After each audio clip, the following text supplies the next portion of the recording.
asalaamu calaykum muuqaalkeen waxaan ku soo qaadanaynaa dadka aqliga iyo xikmadda u saaxiibka fadlan iska fiiri inaad leedahay sifaadkan ama aad ku aragtay dadka aad la dhaqantid intaanan muuqaalkeena u gelin waxaan iga codsanaynaa haddaad ku cusub tahay channelka rajada iyo maanta inaad subscribe aad saarto gambalaalkan aad furato waad mahadsan tahay number 1 waa dadka aqli u saaxiibka ah waa dad fakera inta aysan falin sababtoo ah waxay og yihiin hadal ama ficil aan laga fiirsan inuu boqol ka tuuri karo in laga shalaayo mooye xal kale inuusan jiri doonin mana aha dad ku degdega go'aamada waa dad jecel inay arrimaha soo wajaha falanqeeyaan waa dad dhegaysigoodu uu ka badan yahay hadalkooda waxay hiiseeyaan inay dadka kale dhegaystaan mana jecelo in iyaga mar waliba la dhegaysto waana qaabka ay ku kororsadaan xikmadaha badan taasi waxay u sahlaysaa inay bartaan dabeecadaha iyo dhaqanka dadka kale ay la dhaqmaan waa dad aanan ku degdegin ama jeclayn inay dadka kale eedeeyaan waxay isku dayaan inay fahmaan ama ka hadlaan waxa keenay arrinta dhacday iyo waxa ku kalifay in sidaas uu qofka yeelo waa dad jecel inay wax isbaraan akhrinta jecel xitaa haddii aysan xiriir la lahayn waxbarashadooda ama shaqadooda dadka badana iskuma dhacaan aad ay iskaga ilaaliyaan isku dhaca iyo isqabqabsiga waa dad ka fog isla weynida way u sahlan tahay inay si degan u raacaan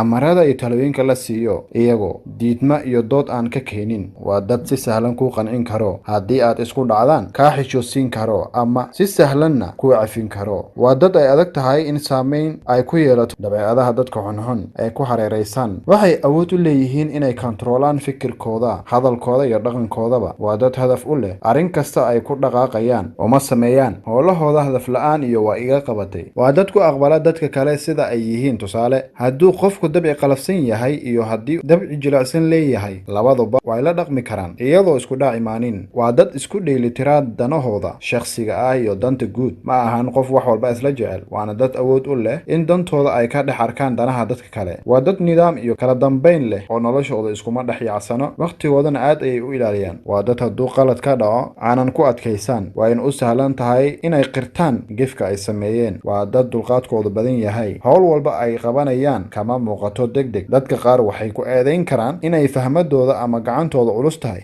laakiin waa dabci ku dhisan ka fiirsi deganaansho iyo adkaysi waa dad haddii ay soo wajahdo caqabad nolosha si sahlan u maarayn karo iyagoo badana dareemin niyadjab iyo diiqo waa dad howlahooda ku dhisa kala horumarin waxay og yihiin howl walba siday u kala muhiimsan tahay waa dad marka aad la dhaqantid aad dareemaysid khibrad iyo aqoon dheeraad weliba iyagoo aan da-dooda aad u weyneyn waa dad le aragti dheer si sahlan u arki kara cawaaqibta waxaa hor yaallo waana dabci ay ka dhexlaan sabarka iyo u fiirsashada waa dad naxariis leh la xanuunsado dhibaatooyinka dadka kale dadka tabalaysan caawiyo waa dad alle ku xiran aaminsan sababta dunidan loo keenay cibaadada ku dadaalo dareensan inuu yahay addoon daciifa rabbina ka maarmin ogow qof garan waayey allihii abuuray amaradiisana dhegaha ka furaystay ma ahan qof aqli iyo xikmad u saaxiib ah waxaad naga daawanayseen barteena rajada iyo maanta haddaad ku cusub tahay channelka waxaan si naxariis leh niiga codsanaynaa inaad subscribe aad dhahdo gambaleelkana aad furato si aad u hesho macluumaad fara badan mahadsanid isma dhaafine